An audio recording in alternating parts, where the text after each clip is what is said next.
allegation, I guess I would first ask you to address on camera the allegations made in one that there was an offer, sure, a quid pro quo for a declassification. Sure. Can you speak to that? I certainly can. So the allegation of any kind of quid pro quo is inaccurate and does not align with the facts. So there was no quid pro quo. And I would note, first of all, that the FBI, I think this past weekend, put out a statement strongly refuting that there was any kind of quid pro quo.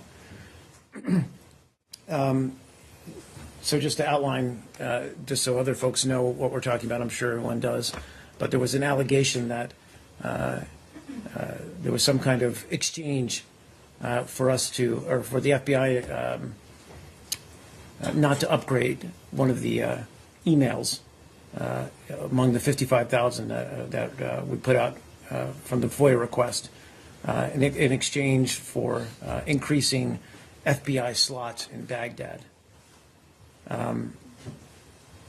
So just to walk people through this, first of all, the State Department did actually upgrade the document at the request of the FBI when it was released back in May of 2015, and everyone can see it on our website. And secondly, there were no increase in FBI slots in Iraq that resulted from this conversation. So what did occur, just to clarify, Undersecretary Kennedy, Pat Kennedy, sought to understand the FBI's process for withholding certain information from public release. And as all of you know, throughout this process, we were very clear in talking about, at times, that this was the decision to upgrade or not upgrade certain parts of emails was a topic of discussion among our interagency colleagues about whether certain information should or should not be upgraded in classification. And as we also know, individuals with classification authorities often have, or sometimes have, different views on how to do that, or whether something should be upgraded. So, so again, no quid pro quo, no exchange here, just simply a request from our Undersecretary, Pat Kennedy, to clarify the reasoning or the rationale behind upgrading. Why would he have raised the issue of additional slots for the FBI? I mean, so I understand, right? I get that you say there was no quid pro quo, but was it ever discussed? It was. So he just raised it. This official quid pro quo was discussed. No. Let me clarify here. I thought you were talking about the additional slots. No. I'm going to get to that in a second, but I want to know first. Was there even if it didn't happen in the end? No. There was no discussion? No. Just so we're perfectly clear, there was no discussion of any quid pro quo? There was no discussion of any quid pro quo? I'm sorry, there was no discussion of any quid pro quo? No, there was no discussion. Was there any discussion of any kind of an exchange? No. With regard to classification procedures on the one hand and FBI slots at U.S. embassies abroad on the other? No. Thanks. Okay. Have you read the FBI 302? Because that is not what it says in black and white. I'll read it to you right here. It uses the term quid pro quo. Those are the words of the FBI agent. And then it says, in exchange for marking the email unclassified, state would reciprocate by allowing the FBI to place more agents in countries where they are presently forbidden. I mean, this conflicts directly with what you're saying today. I'm sorry, and I can speak to, the fact that 302s are simply interviews conducted by the FBI. So you're saying the FBI agent either got it wrong or is lying in this 302? I can't speak to what his or her intentions were saying these kinds of things, but clearly expressing a personal opinion about what happened.